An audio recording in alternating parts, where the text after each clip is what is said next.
Les FARC sont la dernière grande guérilla d'Amérique latine. Un demi-siècle de combats contre le pouvoir colombien, des combats qui ont fait 220 000 morts et 6 millions de déplacés. FARC, cela signifie Force armée révolutionnaire de Colombie. Ce mouvement apparaît au milieu des années 60 alors que des secteurs entiers de la Colombie sont contrôlés par des guérillas communistes paysannes qui réclament des réformes agraires et qui s'opposent au pouvoir central.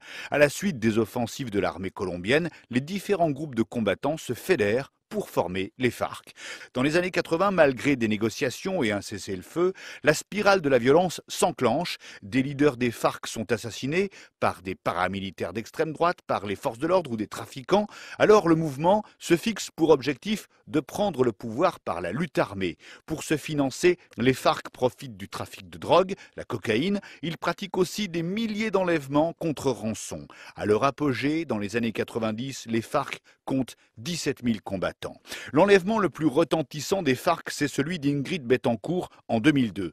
Cette franco-colombienne, à l'époque candidate à l'élection présidentielle, est enlevée dans la jungle colombienne. Elle y restera 6 ans. Sa détention et sa libération seront largement médiatisées. Les FARC sont alors considérés comme un groupe terroriste par les États-Unis et par l'Union européenne.